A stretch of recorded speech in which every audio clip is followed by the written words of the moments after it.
Once upon a time, there was an old mother pig who had three little pigs and not enough food to feed them. So, when they were old enough, she sent them out into the world to seek their fortunes. The first little pig was very lazy. He didn't want to work at all and he built his house out of straw. The second little pig worked a little bit harder, but he was somewhat lazy too and he built his house out of sticks. Then they sang and danced and played together the rest of the day. The third little pig worked hard all day and built his house with bricks. It was a sturdy house complete with a fine fireplace and chimney. It looked like it could withstand the strongest winds. The next day, a wolf happened to pass by the lane where the three little pigs lived, and he saw the straw house, and he smelled the pig inside. He thought the pig would make a mighty fine meal, and his mouth began to water. So he knocked on the door and said, little pig, let me in, let me in." But the little pig saw the wolf's big paws through the keyhole, so he answered back, "No, no, no, not by the hairs on my chinny chin chin." Then the wolf showed his teeth and said, "Then I'll huff and I'll puff, and I'll blow your house down." So he huffed and he puffed, and he blew the house down. The wolf opened his jaws very wide and bit down as hard as he could. But the first little pig escaped and ran away to hide with the little second pig. The wolf continued down the lane and he passed by the second house made of sticks.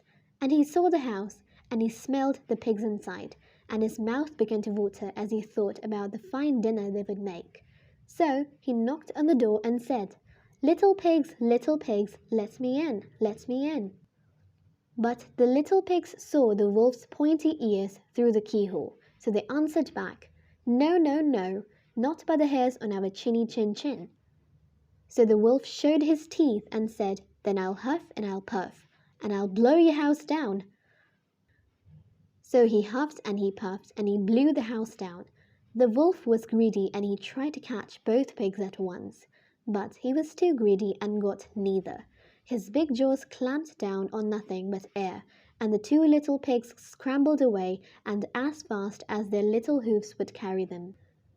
The wolf chased them down the lane and he almost caught them, but they made it to the brick house and slammed the door before the wolf could catch them. The three little pigs they were very frightened. They knew the wolf wanted to eat them, and that was very, very true. The wolf hadn't eaten all day and he had worked up a large appetite, chasing the pigs around, and now he could smell all three of them inside, and he knew that the three little pigs would make a lovely feast. So the wolf knocked on the door and said, little pigs, let me in, let me in." But the little pigs saw the wolf's narrow eyes through the keyhole, so they answered back, "No, no, no, not by the hairs on our chinny chin chin." So the wolf showed his teeth and said, "Then I'll huff and I'll puff, and I'll blow your house down." Well, he huffed and he puffed and he huffed, and he huffed and he puffed, but he could not blow the house down. At last, he was so out of breath that he couldn't huff and he couldn't puff anymore, so he stopped to rest and thought a bit. But this was too much. The wolf danced about with rage and swore he would come down the chimney and eat up the little pig for his supper. But while he was climbing onto the roof, the little pig made up a blazing fire and put on a big pot full of water to boil. Then, just as the wolf was coming down the chimney, the little piggy pulled off the lid and plop! In fell the wolf into the scalding water. So the little piggy put on the cover again, boiled the wolf up, and the three little pigs ate him for supper.